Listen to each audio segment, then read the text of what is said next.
اللہ کرے تیری مدد سید سید نحمده ونصلي ونسلم على رسوله الكريم وعلى آله وأصحابه أجمعين أما بعد فأعوذ بالله من الشيطان الرجيم بسم الله الرحمن الرحيم جعلناكم شعوبا وقبائل لتعارفوا إن أكرمكم عند الله أتقاكم صدق اللہ مولانا العظیم۔ میں بڑے دکھ دل کے ساتھ ایک دو باتیں عرض کرنا چاہتا ہوں کہ آج کل اہل سنت پر خدائی عذاب کا کوڑا برس رہا ہے۔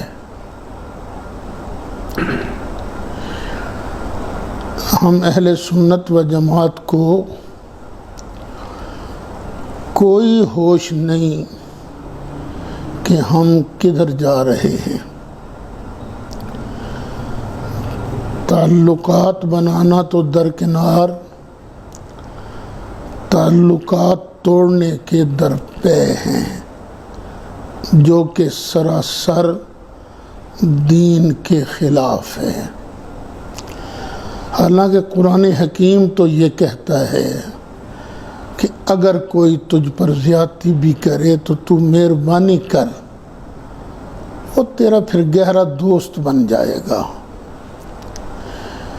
لیکن سمجھ نہیں آتی ہم اہل سنت کے اندر یہ تکبر، اپنے آپ کو بڑا سمجھنا، یہ کہاں سے آ گیا ہے۔ جو تازہ واقعہ جس نے مجھے کلپ جاری کرنے پر مجبور کیا ہے وہ ہے ہمارے ملک کے ممتاز نعت خواں جناب اویس رضا قادری، ان کی بیٹیوں کا مسئلہ۔ انہوں نے اپنی بیٹیوں کی شادی کی ہے، اس پر بڑا طوفان بپا ہوا۔ یار شادی کرنا کوئی اتنا ہی بڑا گناہ ہے؟ شادی تو نبی کریم علیہ السلام کی سنت ہے۔ یاد نہیں النکاح من سنتی فمن رغب عن سنتی فلیس منی۔ اچھا یہاں میں ایک بات اور عرض کر دوں، آج کل زیادہ پارٹی دیکھی جاتی ہے کہ تعلقات کس کے ساتھ زیادہ ہیں، تو تعلقات کو نبھایا جاتا ہے۔ میرا اللہ گواہ ہے کہ اس مسئلے میں نے تعلقات کو نہیں دیکھا۔ اویس بھائی کے ساتھ ساری زندگی میں زیادہ سے زیادہ 4-5 ملاقاتیں ہوئی ہوں گی، وہ کچھ انگلینڈ کے اندر، کچھ پاکستان کے اندر، وہ بھی السلام علیکم ورحمۃ اللہ، ہاتھ ملایا گیا، وعلیکم السلام ورحمۃ اللہ، یہاں تک۔ اس سے زیادہ ان کے ساتھ میری فرینکنس نہیں ہے، لیکن میں نبی کریم علیہ السلام کا ایک بہترین نعت خواں ہونے کی حیثیت سے ان کا احترام کرتا ہوں۔ اب ادھر میرے تعلقات دوسری طرف بہت زیادہ ہیں۔ ہمارے مولانا مفتی محمد حنیف صاحب قریشی، یہ میری عادت نہیں ہے کہنے کی، لیکن مجبوراً میں کہہ رہا ہوں کہ یہ میرے شاگرد ہیں، کیونکہ جب ان کا مناظرہ طے تھا وہ جو راول پنڈی کا مولوی ہے اس کے ساتھ، طالب الرحمن کے ساتھ میری ان سے کوئی ملاقات نہیں تھی۔ میں ٹریول کر رہا تھا، ان کا ٹیلی فون آیا، حنیف قریشی پہ بول دیں جی، بسم اللہ جناب۔ پھر وہ اکثر پھر ایسے ہوتا تھا، 2 گھنٹے سفر ان کا بھی جاری رہتا، ہمارا بھی جاری رہتا، اور اسی میں ہم تیاری اس کو کراتے تھے حنیف قریشی صاحب کو۔ پھر میرے ان کے ساتھ بڑے اچھے مراسم ہیں۔ ایک مرتبہ رافضیوں کے ساتھ یہاں مناظرہ کی ضرورت پیش آئی تو ہم نے بطور صدر ان کا انتخاب کیا تھا، کیونکہ یہ بھی ان والی زبان ان سے بڑھ کے بولنا جانتے ہیں، کیونکہ ضرورت پیش آ جاتی ہے کسی وقت بھی کسی مرحلے کی۔ پھر اس کے بعد ابھی پچھلے دنوں 1 مارچ کو میری والدہ ماجدہ کی ایصال ثواب کا پروگرام تھا، میں نے ان کو دعوت دی، بڑی خوش دلی سے انہوں نے دعوت قبول کی، تشریف لائے، بیان کیا، میں اس پر ان کا شکریہ ادا کرتا ہوں۔ اور مظفر شاہ حسین شاہ صاحب جو ہیں وہ بھی اہل سنت کے ایک بہت بڑے خطیب ہیں۔ اچھا، مجھے نہیں یاد کہ وہ میرے شاگرد ہوں، لیکن میں نے ادھر ادھر سے سنا ہے کہ وہ یہ کہتے ہیں کہ میں اس سے پڑھتا رہا ہوں، واللہ عالم، مجھے یاد نہیں ہے۔ اگر وہ پڑھتے رہے ہیں تو اللہ تعالیٰ انہیں جزائے خیر دے، اور ان کی خدمت میں درخواست ہے کہ میری اور اپنی عافیت کے لیے دعا فرماتے رہیں۔ یعنی جہاں تک تعلقات کی بات ہے تو تعلقات میرے ان دونوں سے زیادہ ہیں۔ اویس بھائی سے میرے سرسری سے تعلقات ہیں، چہرہ شناسائی ہے زیادہ سے زیادہ، باقی کبھی حال چال بھی نہیں پوچھا۔ لیکن یہ جو تلخ کلامی شروع ہوئی ہے،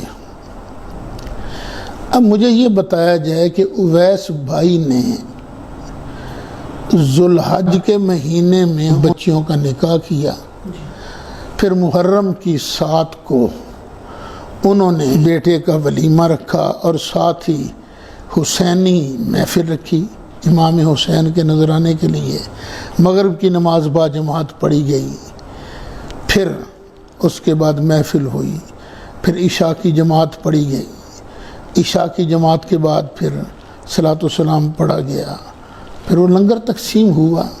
تو اس میں کون سی چیز غلط ہے؟ کیا ذوالحج میں نکاح پڑھانا غلط ہے؟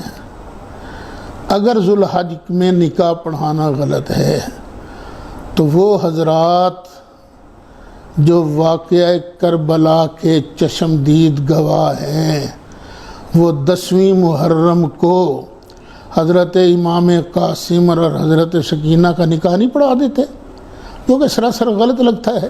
ایک تکلیف دہ بات یہ بھی سننے میں آئی، اور وہ تقریباً 2 آدمیوں کی طرف سے سننے میں آئی کہ وہ بچیاں جو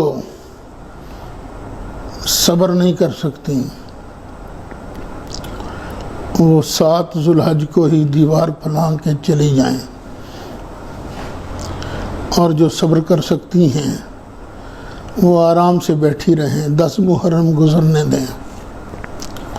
بھی آپ مفتی ہیں، آپ مناظر اسلام ہیں، کہ آپ کو پتہ نہیں الیوم اکملت لکم دینکم واتممت علیکم نعمتی ورضیت لکم الاسلام دینا؟ یہ قرآن پاک کے کون سے پارے کی کون سی آیت ہے جو آپ تلاوت کر رہے ہو؟ حدیث شریف کی کس کتاب میں نبی کریم علیہ السلام کا یہ فرمانے علی ہے کہ میرے بھائی دین کو مذاق نہ بڑھاؤ؟ آج بھی لوگ تانا دیتے ہیں، تانا خاص طور پر ہم سنی علماء کو، کہ ان کے پلے شے کوئی نہیں، یہ بالکل نکمے ہیں، نااہل ہیں۔ تو آپ اپنے طرز عمل سے کیوں ان تانا زنوں کی بات کو سچ ثابت کرنا چاہتے ہیں؟ پھر ایک چیز جو انتہائی قابل تشویش ہے وہ یہ ہے کہ جن کو عاجزی انکساری کا پیکر بننا چاہیے تھا وہ اکڑ خاں بن گئے، ان کے اندر تکبر کوٹ کوٹ کے بھر گیا، ڈنکے کی چوٹ کہا جاتا ہے۔ ہم سادات کا مقابلہ کون کر سکتا ہے؟ ہم پر لازم ہے ہم سرکار کی آل کا احترام کریں، ہم پر لازم ہے، کیونکہ نبی کریم علیہ السلام نے فرمایا احبونی لحب اللہ، میں چونکہ اللہ کا محبوب ہوں اس لیے اللہ کا محبوب ہونے کی حیثیت سے میرا ادب کرو، میرے ساتھ پیار کرو۔ وَأَحِبُّ أَهْلَ بَيْتِي لِحُبِّي، اور میری اہل بیت کی وجہ سے، میری وجہ سے، میری اولاد کے ساتھ، میرے خون کے ساتھ، میرے اہل بیت کے ساتھ پیار کرو۔ اللہ کا لاکھ لاکھ شکر ہے، اہل سنت کی عظیم اکثریت وہ دل سے سادات کرام کا احترام کرتی ہے۔ ہاں وہ سادات سن لیں جو اکڑ کر کہتے ہیں اوے تھوڑے دیر لازم ہے ساڑھا احترام کرنا، تسی امتی ہو، ان کا احترام دل سے نہیں کرتے، اتوں تو شاہ جی کہن گے۔ تو یہ چیز ذہن میں رکھنی چاہیے، ہر سید ہر غیر سید سے افضل نہیں۔ سرکار داتا گنج بخش علی الحجویری رحمۃ اللہ علیہ اور پیروں کے پیر حضرت سیدنا غوث اعظم محبوب سبحانی رحمۃ اللہ تعالی علیہ، ان دونوں کا ساتھ ہی حضرت خواجہ خواجگان خواجہ غریب نواز کو ملا لیجئے۔ کیا ان تینوں کو ملا کر حضرت بلال کے درجے تک یہ تینوں پہنچ جائیں گے؟ پتہ چلا اصل چیز اور ہے جو درجے کو بلند کرتی ہے، اصل چیز اور ہے جو مرتبہ بڑھاتی ہے۔ صرف خون رسول ہونا یہ مرتبہ نہیں بڑھاتا، اصل مرتبہ کون سی چیز بڑھاتی ہے؟ وَجَعَلْنَاكُمْ شُعُوبًا وَقَبَائِلَ لِتَعَارَفُوا إِنَّ أَكْرَمَكُمْ عِندَ اللَّهِ أَتْقَاكُمْ۔ یہ تمہارے اندر جو تقوی ہے نا، یہ اللہ کی بارگاہ میں درجہ مرتبہ بڑھاتا ہے۔